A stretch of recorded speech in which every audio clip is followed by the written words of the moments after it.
leitura de versículos dos dois capítulos, capítulo 20 de 1 Reis e depois do capítulo 21 de 1 Reis também.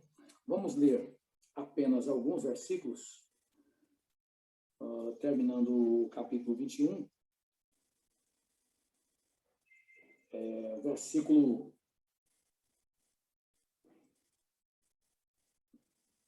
versículo 39 até o final, diz assim: Ao passar o rei, gritou e disse: Teu servo estava no meio da peleja, quando, voltando-se-me um companheiro, me trouxe um homem e me disse: Vigia este homem se vier a faltar.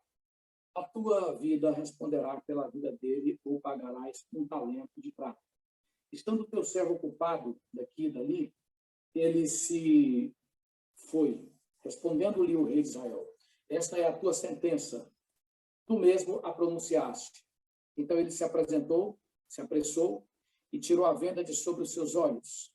E o rei de Israel reconheceu que era um dos profetas.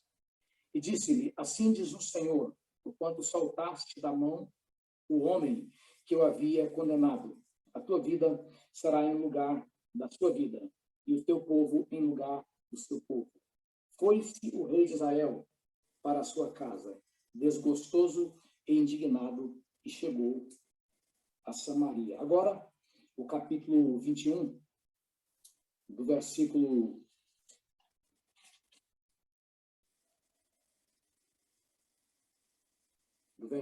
17 em diante, diz assim: Então veio a palavra do Senhor a Elias, o tesbita, dizendo: Dispõe-te, desce para encontrar-te com Acabe, rei de Israel, que habita em Samaria.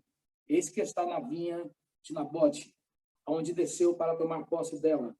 Falar-lhe-ás, dizendo: Assim diz o Senhor, mataste e ainda por cima tornaste a herança? Dir-lhe-ás mais: Assim diz o Senhor, no lugar em que os cães lamberam o sangue de Nabote, cães lamberão o teu sangue, o teu mesmo. Perguntou Acabe Elias: Já me achaste, inimigo meu? Respondeu ele: Achei-te, porquanto já te vendeste para fazeres o que é mal perante o Senhor. Eis que trarei o mal sobre ti, arrancarei a tua posteridade, e exterminarei de Acabe a todo do sexo masculino, quer escravo, quer livre, em Israel. Farei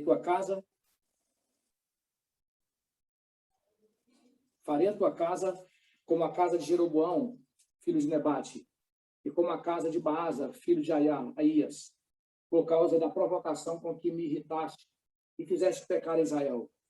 Também de Jezabel falou o Senhor: Os cães devorarão Jezabel dentro dos muros de Jezreel. Quem morrer de Acabe na cidade, os cães o comerão, e quem morrer no campo, as aves do céu o comerão. Ninguém houve, pois, como Acabe, que se vendeu para fazer o que era mal perante o Senhor. Porque Jezabel, sua mulher, o instigava, e fez grandes abominações, seguindo os ídolos, segundo tudo o que fizeram os amorreus, os quais o Senhor lançou de diante dos filhos de Israel. Tendo Acabe ouvido essas palavras, rasgou as suas vestes, e cobriu de pano de saco seu corpo, e jejuou. Dormia em panos de saco, e andava cabisbaixo. Então veio a palavra do Senhor a Elias, o tisbita, dizendo: Não viste que Acabe se humilha perante mim? Portanto, visto que se humilha perante mim, não trarei esse mal nos seus dias, mas nos dias de seu filho o trarei sobre a sua casa. Muito bem, nós estamos dentro de um contexto que precisa ser devidamente considerado, como toda exposição da palavra de Deus. Temos aprendido que o texto isolado, ou texto sem contexto... Obrigado, me disseram aqui que o áudio está baixo. Deixa eu aumentar então. Melhorou? Me deu um retorno aí? Ok? Bom, eu estava dizendo que nós temos que sempre ter responsabilidade com o contexto na mensagem bíblica, porque o texto isolado é sempre o fundamento do engano, das falsas doutrinas, das seitas, das tantas heresias, né? Existindo inclusive uma frase que diz que o texto sem contexto é pretexto para pecar. A mentira sempre utilizou a verdade fora do contexto. Isso só vai terminar quando o inimigo o pai da mentira com todos aqueles que lhe são adeptos forem lançados definitivamente no lago de fogo. Então, nós temos um compromisso com a exposição de toda a palavra de Deus. E o que nós temos aqui, no capítulo 20, dentro do seu contexto, mostra um cenário internacional turbulento, crise nacional e internacional, porque Israel estava envolvido num conflito, né? Você tem a crise que envolve povos. E isso fala muito, amados irmãos, porque nós temos aprendido que a mão de Deus levanta da morte o pecador, santificando-o, separando-o do seu passado pecaminoso, para que, uma vez separado desse pecado pecaminoso, ele possa ser separado ou qualificado para o serviço, qualificado para o trabalho. Pela história, sempre foi assim. E você vai entender, então, que o homem de Deus, pela história, ele nunca foi uma voz parede adentro. Ele sempre foi a voz de Deus para o seu tempo, para a sua geração. Pela história, isso sempre foi e sempre será assim. Você vai perceber também que no capítulo 21, da mesma forma, o posicionamento de Nabote como homem de Deus, como uma fronteira contra a devassidão moral, defendendo sua vinha, vinha essa que era símbolo dos valores, dos princípios, era esta vinha o símbolo do marco civil, marco, vamos dizer assim, humano de valores que Deus dera para Israel. Então, Nabote estava ali como uma das últimas fronteiras contra tudo que vinha para destruir esses valores. Então, como homem de Deus também, ele levanta a sua voz. Como disse, não parede adentro, mas nação afora. E faz isso até com o seu sangue. Você vai ver o exemplo de Elias também, que levanta a sua voz se dirigindo não só aos camponeses, não só ao cidadão, podemos aplicar para os nossos dias, dizendo o cidadão da classe baixa, o cidadão da baixa renda, ou da classe média, mas a voz do homem de Deus pela história entra em todos os cenários sociais, em todas as camadas, desde aqueles que laboram nos campos até aqueles que presidem nos palácios. Dirige-se desde o mendigo até ao rei, ao governante, e é o que nós estamos vendo aqui nesse contexto. À medida que você analisa o contexto bíblico, você verifica isso. A voz do homem de Deus, né? Quando Deus chama Caim para acerca de conta, diz: o sangue do teu irmão clama a mim desde a terra. Então você vê o poder da voz profética da história, né? O escritor do livro de Hebreus, capítulo 11, vai dizer que o sangue de Abel, mesmo ele depois de morto, ainda fala. Então, nesta introdução, nesta entrada, nós precisamos entender esse papel, essa postura do homem de Deus, que uma vez tendo sido separado do pecado, ele não foi separado, liberto do pecado, como Israel foi liberto do Egito, apenas para desfrutar as benesses materiais de Deus na terra prometida, mas ele foi liberto para um papel bem definido. Ele foi liberto para também comunicar libertação. Eu gosto muito de lembrar a fala de John Stott, um grande homem de Deus, que já dorme no Senhor. Ele dizia exatamente isso, que esta salvação, ela nos salva para servir. Não existe salvação que não se expresse na dedicação a Deus, uma vida comprometida com a causa eterna. A salvação se expressa no serviço de dedicação, de santificação ao Senhor. Está baixo ainda? Deixa eu ver o que eu faço aqui. Oi. Só um pouquinho, irmãos. Só um pouquinho.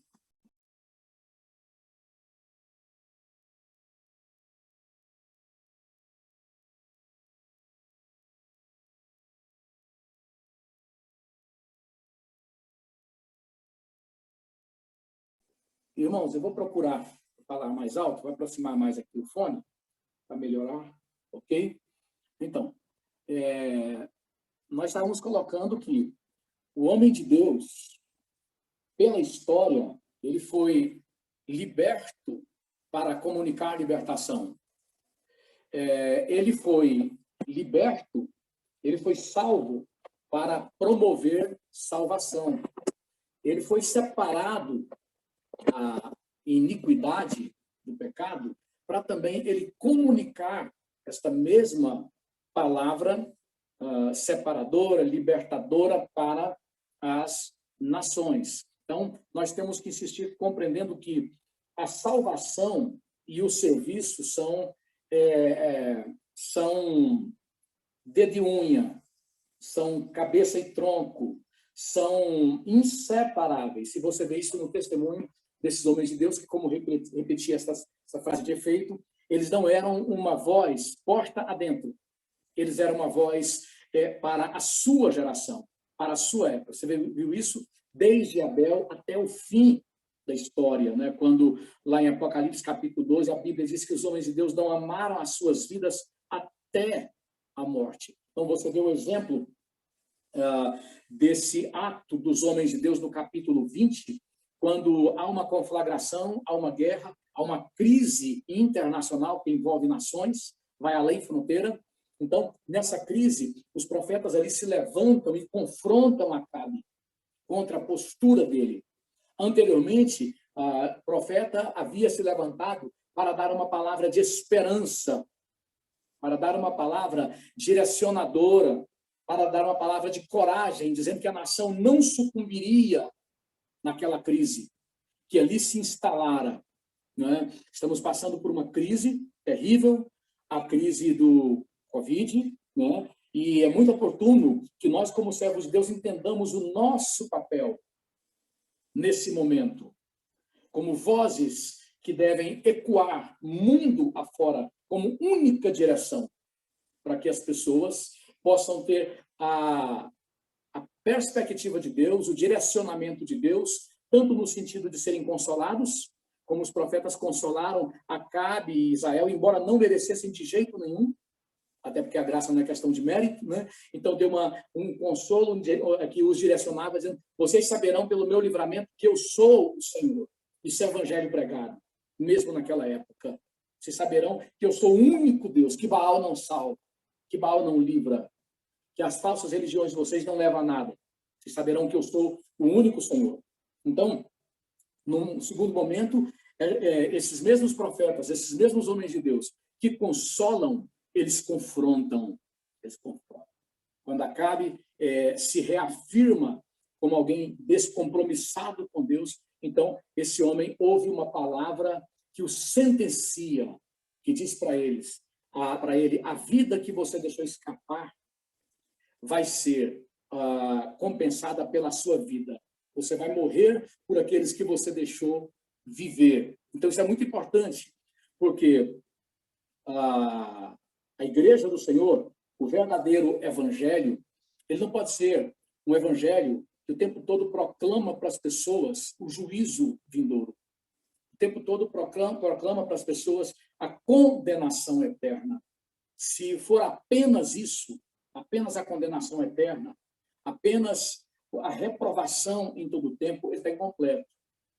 O evangelho verdadeiro, ele vem nesse contexto em que a repreensão verdadeira, ao confronto por causa do pecado, mas esse evangelho verdadeiro também, ele consola, ele afaga, ele abriga, né? Tem até termos que a gente repete às vezes nos estudos, como o termo noutetel, que é usado para dizer do confronto, da responsabilidade do obreiro, do pastor, do homem de Deus, do crente, de confrontar a quem quer que seja o filho, seja o cônjuge, seja o colega de trabalho, seja o pobre, seja o rico, seja o que lavra nos campos, seja o que preside nos palácios. Então, ele tem que confrontar. Ele precisa levantar a sua voz contra o pecado. Mas outro termo interessante é o paracaléu, que é o consolo, o afago. Né? Então, é a mesma coisa. O pai, ele precisa ser um pai que tanto faz uma coisa como outra. Se ele for alguém que apenas afaga, consola, ele se torna cúmplice do pecado dos filhos. Se ele for alguém que apenas confronta, bate o tempo inteiro, ele desenvolve ali um sentimento de inimizade pessoal com o filho. Então, é preciso que, na graça de Deus, nós tenhamos essa sabedoria de comunicar para as pessoas do nosso tempo, da nossa época, desde a família até a nossa nação, o evangelho completo, que consola, afaga, orienta com uma palavra de amor, mas, ao mesmo tempo, também confronta o pecado. E isso aconteceu em todo o contexto da história do povo de Deus. E quando você entra no capítulo 21, Acabe, que outrora tinha sido confortado pelo povo de Israel, ele tinha sido confrontado e recebido uma sentença pela sua infidelidade. Então, no capítulo 21, Acabe ele já está num cenário de reprovação. Né? E aí, de novo, nós vamos ver o comportamento do homem de Deus. A postura de Nabote é uma postura que demonstra uma riqueza tão profusa. Nós não podemos precificar a conduta dos verdadeiros homens de Deus ao longo da história, como foi a postura de Nabote.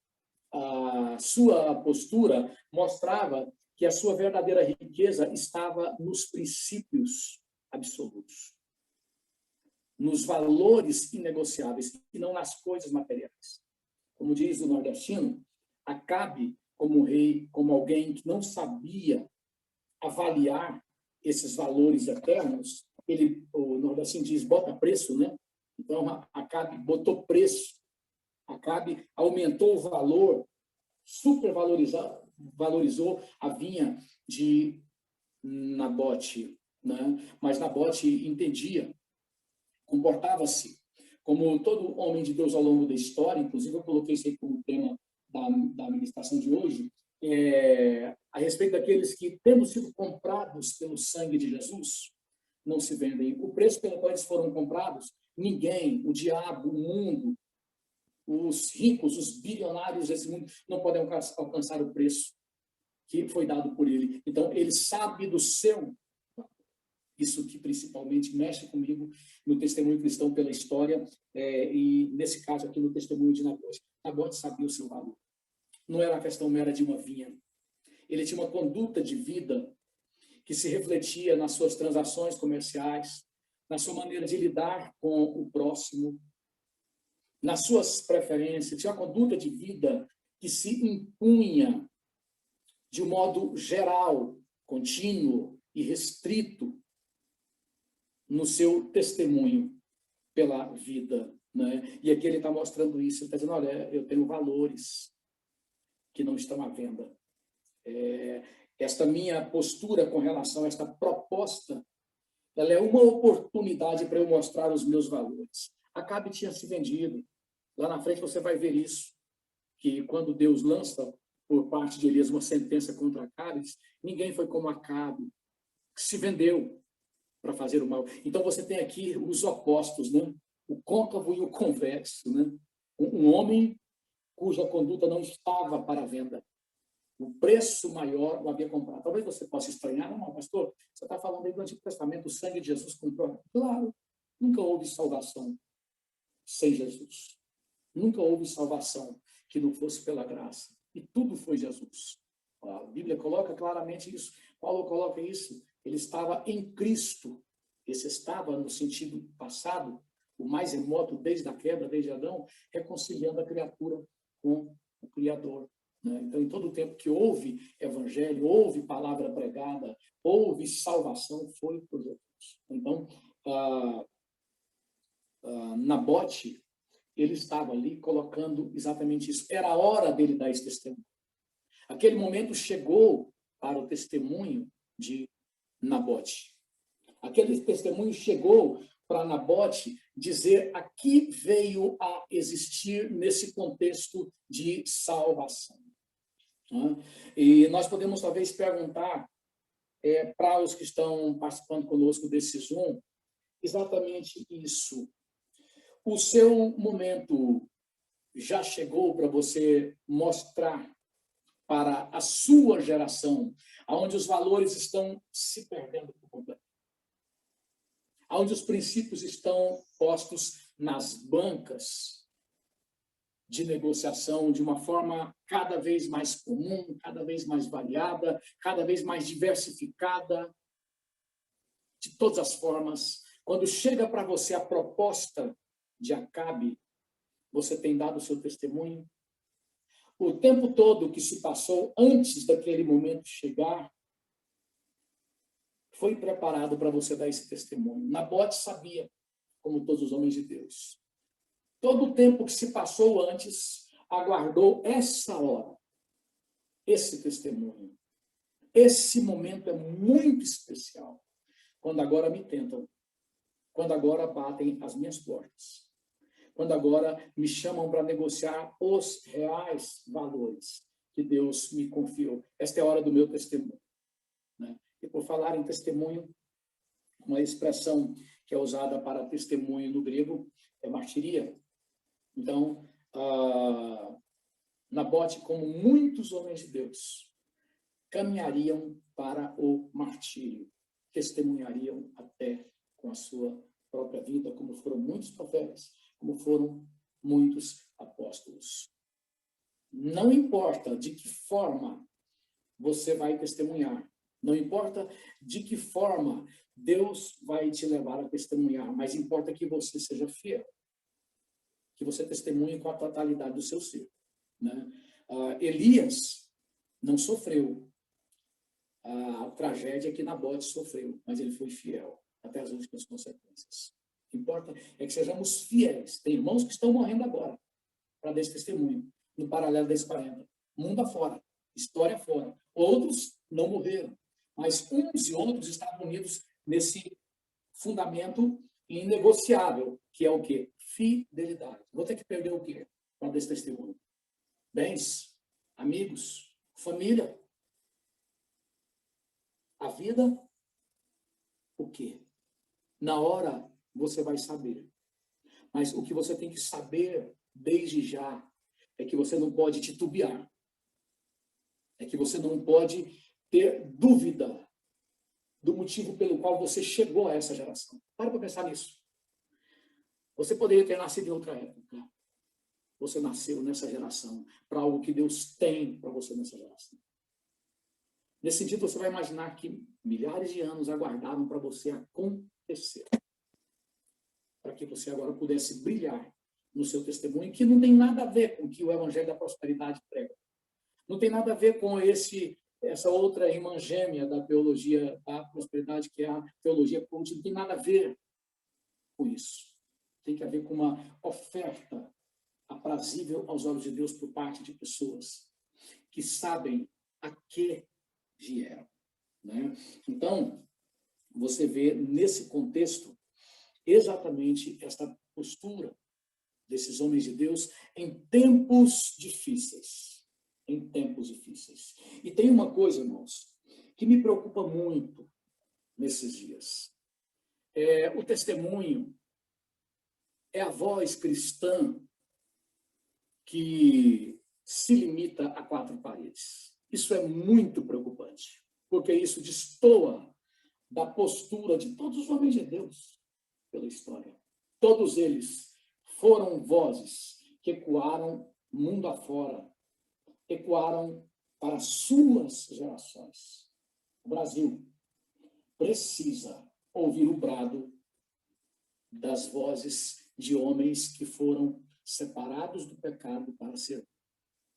O Brasil precisa ouvir o brado das vozes de homens, de mulheres, de crianças, de jovens, de adolescentes, de homens de Deus, de pessoas de Deus, que têm esta consciência de que eles não podem simplesmente assistir os Acabes da nossa geração, tentando fazer nossas crianças venderem suas vinhas, nossos adolescentes venderem suas vinhas, nossos jovens venderem suas vinhas, nossos velhos venderem suas vinhas. Entenda-se por vinha valores, princípios, o arcabouço de princípios inegociáveis que Deus confiou ao seu povo. Nós não podemos estar assistindo os Acabes do Supremo Tribunal Federal, os Acabes da Câmara Federal, os Acabes do Senado Federal, os Acabes da mídia. Talvez você possa me dizer, pastor, isso é política. Então, eu não sei o que pregar para você, né? Porque está aqui o contexto. Acabe foi confrontado por homens de Deus. Todos os reis perversos foram confrontados por homens de Deus. Então, eles foram meros políticos. Homens que não tinham nenhum apego, morreram, muitas vezes no ofício do seu testemunho, né? Porque não poderiam se calar. Homens que pregavam tanto para o pobre quanto para o rico, estavam ali nos seus anos, foram meramente políticos, né? Eu nunca tive um cargo político na minha vida, espero nunca ter. Eu nunca recebi o mínimo favor de político nenhum. Nem sequer um adesivo de político nenhum que eu carrego no meu carro. E o que eu prego aqui, o que eu repercuto aqui, é por parte de alguém que está vendido. Eu estou vendido, sim, para aquele que me comprou com seu sangue. E é muito fácil. Então, eu pego o evangelho e limito, suprimo esse evangelho às camadas pobres da sociedade, né? Aos analfabetos, talvez, aos iletrados, às pessoas que não têm condições de questionar a impiedade tão sofisticada da nossa época. Então, suprimo o evangelho a isso aí. Com medo de que pensem que eu sou político, sou isso e aquilo outro, infelizmente. Eu vou ter que seguir o mesmo caminho dos profetas e dos apóstolos. Todos os apóstolos morreram no confronto com o estado da impiedade. Os que foram martirizados foi nesse contexto. Jesus falou de pecado para Roma, pregou contra. Se você parar para entender, quando Pilatos chega para ele ali em João capítulo 20, se não me falha a memória, que quer que Jesus fale, então Jesus diz o quê? Maior pecado tem aqueles que me entregaram a ti. Então, veja bem, maior pecado tem aqueles que me entregaram a ti. Jesus está falando claramente, você está em pecado. Você é um dos tais.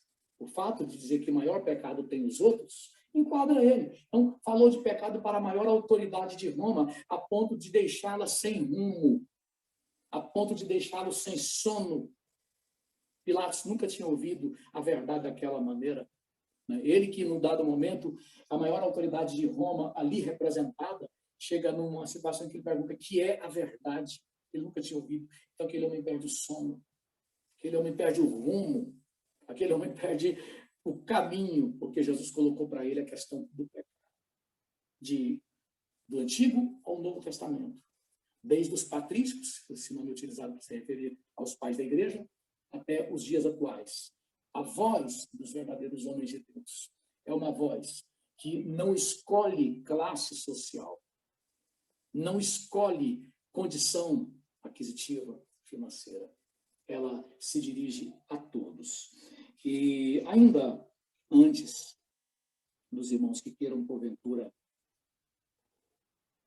falar, participar, eu gostaria de chamar a atenção para o que está do versículo, nós lemos inclusive o versículo 17, quando a palavra do Senhor vai a Elias, dizendo, dispõe-te para encontrar-se com Acabe, rei de Israel, que habita em Samaria. Veja, que esse homem de Deus, Elias, ele foi recuperado para a originalidade do seu chamado, porque ele viveu um momento de inverno, ele viveu um momento de apagão, pelo menos em termos compreendido isso.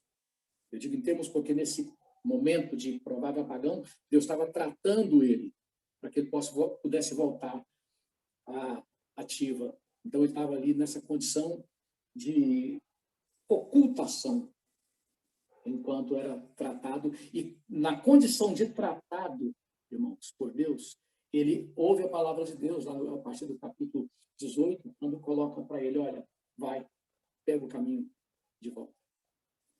Esse caminho de volta é a proclamação da verdade de forma global. Você vê ali um contexto internacional de novo. Você vai eleger a Hazael como rei da Síria, e você vai ungir Jeú como rei de Israel. Você tem um contexto internacional, não? E coloca Eliseu, filho de Safate, em teu lugar. Era para ele voltar assumindo esse posicionamento que é próprio do homem de Deus, é próprio da igreja, pela história, faz parte da história do homem de Deus, ser uma voz para o seu tempo. Então, Elias é restaurado para esse momento. E ele não é restaurado através do glamour, de estratégias mirabolantes, que visam produzir resultados que enchem os olhos daqueles que fazem da obra de Deus um projeto de poder camuflado de religião. Não. Ele vai na simplicidade de alguém que tem simplesmente a verdade, a palavra de Deus para comunicar ao seu tempo, à sua geração. E é a nossa oração, o nosso clamor, a nossa súplica, que nesse tempo em que muitos estão confundindo prédio com a igreja, em que a nação brasileira chora, geme, vendo a mentira sendo ensinada em todas as esferas da sociedade. Eu fico pensando, meu Deus, cadê as vozes proféticas dessa nação? Diante de tanta barbárie, diante de tudo que estão urdindo para que nossas crianças se esqueçam de Deus, para que nossos jovens se esqueçam de Deus, para que o nosso povo seja um povo que se transforme numa espécie de terra de trevas palpáveis, onde a anarquia tome conta, o caos prevaleça. Eu pergunto, meu Deus, cadê as vozes proféticas? Eu digo isso porque eu tenho um alcance curto. Eu sempre falo, mas eu tenho consciência de que a minha voz ela alcança bem pouco. Não por negligência que eu falo, eu prego, eu compartilho vídeos, eu coloco no YouTube. Mas Deus não me deu ainda a graça de alcançar milhares. E eu pergunto, meu Deus, aqueles que têm recursos, aqueles que têm alcance nas redes sociais, aonde estão eles diante do cenário de engano, de mentira que se estabeleceu, da multiplicação dos acabes em todas as esferas dos poderes constituídos, da religião, da mídia, da sociedade. Então, você vê que esse homem é restaurado para entender o lugar dele. Pode voltar. Esse homem que fugiu. Então, ele volta, passa pelo centro nervoso de Samaria. Ali ele vai confrontar aqueles dos quais ele tinha fugido, sem medo das consequências. Confronta, lança-lhes uma sentença que se cumprirá infalivelmente. Eu não posso ver algo aqui que não seja o papel da igreja.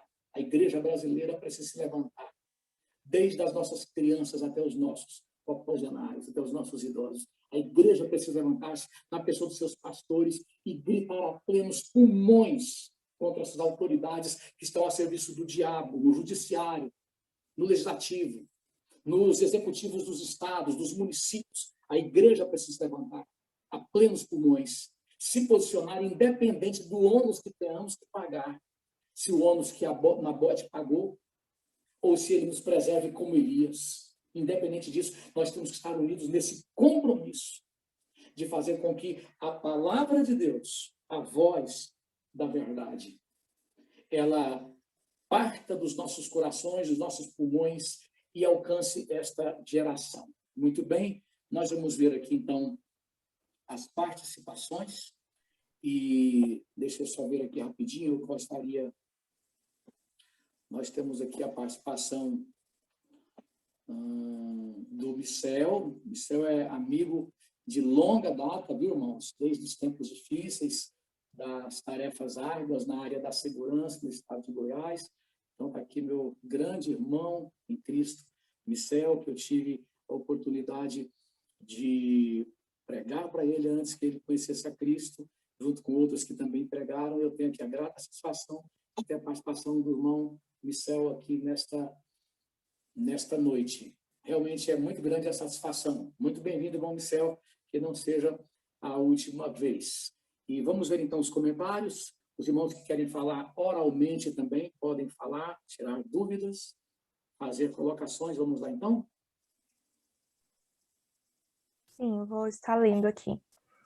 Acabe era um homem vendido ao pecado e, juntamente com sua esposa, Jezabel, abraçou a idolatria e fez coisas terríveis em Israel. Acabe não conseguiu controlar sua cobiça, encorajou o falso testemunho contra Nabote, foi cúmplice de seu assassinato e, por fim, roubou aquilo que não lhe pertencia. Ao tomar posse da vinha de Nabote, Acabe não estava defraudando apenas a casa de Nabote, mas estava roubando as terras que originalmente pertenciam a Deus. Podemos afirmar que o modo como tudo foi feito indica que Acabe e Jezabel usaram a lei de Deus de forma distorcida e aplicada a satisfazer seus desejos pecaminosos? É o que acontece sempre, né? O inimigo, Martinho Lutero, dizia que ele é o contrafator de Deus. Ele é aquele que pega a verdade e desidrata ela, no uso que ele faz dela para a mentira. Eu gosto de lembrar muito a parte que está lá em Gênesis capítulo 3, para entender esta prática milenar do próprio inimigo usando seus vasos, quando Deus fala para Eva e para Adão, não comerás do fruto do conhecimento do bem e do mal, porque no dia que comeres, morrerás. Então, vem a serpente e usa a verdade. E diz o quê? Não morrerás. Ele usou a verdade. Por quê? É verdade que, ao comer, aqui quando ele ia comer, Adão e Eva não cairiam imediatamente. Morreriam imediatamente. Só que ele usou a verdade colocando ela fora de contexto. Porque quando Deus diz morrerás, ele está dizendo a médio prazo vai haver uma consequência. Não é? E o inimigo aplica aquilo de forma imediata, não imediata, mas imediata. Se você comer, você não vai morrer mais imediatamente. Né? Então, Eva percebe que não morre imediatamente e traz Adão para aquele mesmo erro. Então, pela história vai ser sempre assim. O que Nabote, Acabe, o corpo de juízes, né? O Supremo Tribunal Federal daquela época, vamos assim colocar, né? O Legislativo daquela época, o Executivo daquela época, os religiosos daquela época, todos eles pegaram a verdade e adaptaram a verdade para o tamanho da mentira que eles eram. Você veja que coisa incrível. A verdade usada de forma adulterada para legitimar a mentira. A história continua. Outro comentário chama a atenção duas posturas que Deus desaprova. Versículo 5, Jezabel, mulher manipuladora e controladora. Acabe, omisso no seu chamado. Assim são nos dias de hoje. Com certeza. Com certeza. Né? Você não tem como ser alguém omisso sem que você permita que a omissão evolua para comissão.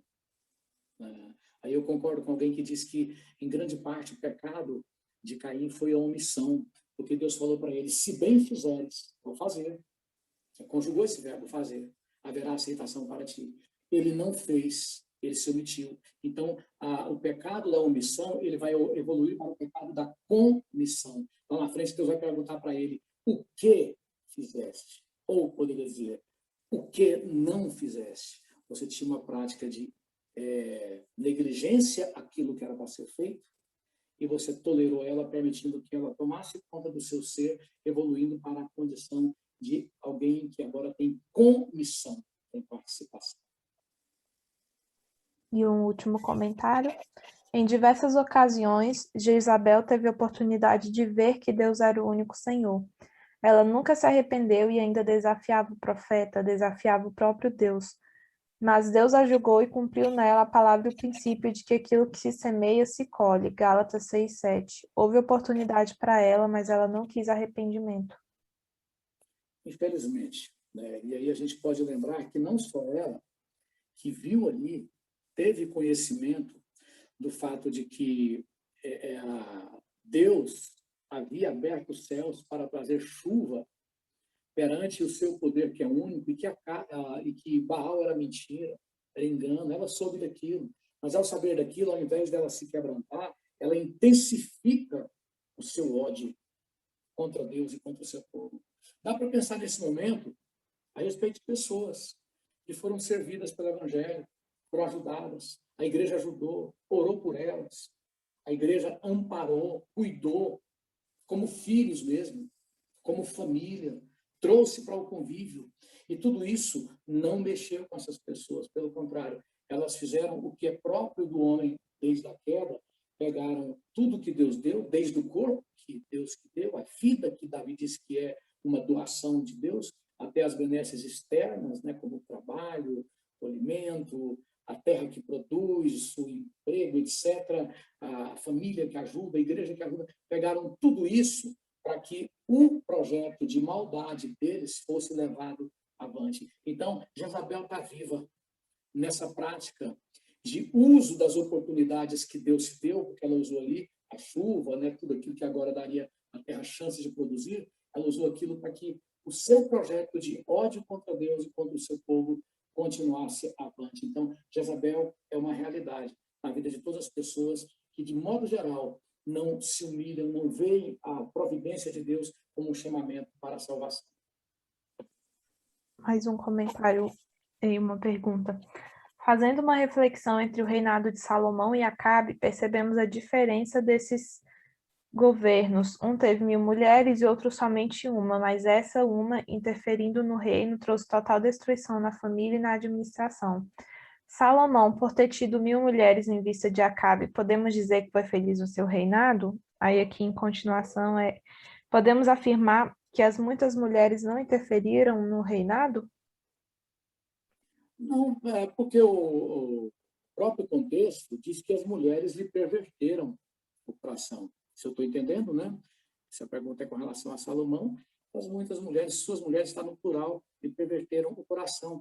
Agora, na verdade, o que esse contexto mostra é a associação de todos, da nação, dos seus governantes, dos seus sábios, né, do seu corpo de juízes, de governantes, de políticos, de mídia, você pode dizer mídia, porque Jezabel tinha a mídia dela, né? Ela manda mensageiros, né, para formar opinião, para acusar, para caluniar, para levar as pessoas a uma comoção que as tirasse da capacidade crítica de perceber que aquilo ali era uma barbárie. Está acontecendo hoje. Sempre aconteceu. Então, aquilo ali tudo mostra mais do mesmo, né? A sociedade, ou as sociedades pela história, afinadas com a impiedade de seus governantes, de seus juízes, né? De seus repórteres, de seus religiosos, né? Independente de ser Jezabel, instrumento nas mãos do diabo para que Acabe fosse o que ele foi, se ele não tivesse Jezabel, ele também iria avante por parte de toda esta associação representada, não é nem representada, é configurada pela totalidade do conjunto, né? Governantes, juízes, a mídia ali representada, né? O povo, as famílias, todos ali estavam demonstrando a sua condição de vendidos para a impiedade. E quando nós falamos da situação do nosso país, irmãos, pelo amor de Deus, ore pelo seu país. Que país tremendo. Que país maravilhoso esse nosso. Um país que é maravilhoso não só pelas suas riquezas naturais, ímpares, como temos falado muitas vezes, né? O Brasil é o país que tem o maior rebanho bovino do mundo, as mais ricas jazidas de ouro, de minério, de cassiterita, de petróleo, o maior rio do mundo. Somos o quarto país em extensão territorial, o solo fértil, mais fértil do mundo. Não tem país do mundo como o Brasil, né? Mas o Brasil também é rico pela profusão bíblica de muitas pessoas preparadas para que a humanidade receba o evangelho através do Brasil. Não tem nenhuma nação em condições de fazer isso como o Brasil. Então, tudo isso corre perigo, está ameaçado pela possibilidade de satanistas, de homens despudorados, de homens totalmente vendidos para a impiedade, transformar o nosso país em algo muitas vezes pior do que Venezuela, Argentina, Coreia do Norte, muitas vezes pior, porque nós temos muito mais do que essas nações. Então, tudo isso seria usado para promover a impiedade em escala global. Ore pelo Brasil. O Brasil pode se levantar como uma nação que complete a obra missionária que os americanos, que foi a nação que mais evangelizou na história, mas se afastou de Deus, né? Então deixou a obra pela estrada. O Brasil pode ser a nação que Deus levante para continuar aquilo que os americanos deixaram na estrada, cobrindo toda a terra antes do fim que virá, antes da sentença de Deus que virá sobre a humanidade. Mas nós podemos ser abençoados com o privilégio de continuar a obra evangelizadora. Então, ore pela nação brasileira para que Deus a livre dos Acabes, das Jezabéis, que estão em todos esses setores, em todas as camadas da sociedade, como eu repito e vou repetir o tempo inteiro profeticamente. Aí, o espírito de Acabe tomou conta dos ministros do STF, tomou conta dos deputados federais, tomou conta dos senadores, tomou conta da maioria dos repórteres, tomou conta da totalidade dos docentes das universidades federais, formadores de opinião para o mal, para a impiedade. Gaste tempo, ore por esta nação tão incrível, pela provisão de Deus. Ela é incrível por si só, mas incrível pela provisão de Deus. Ore para que Deus livre esta nação de ser cerceada, de ser uma oportunidade de salvação para as demais nações. Mais comentários? Ninguém vai falar hoje, não? Só eu? Que coisa, hein? Alguém tem um comentário para fazer? Alguma pergunta oralmente?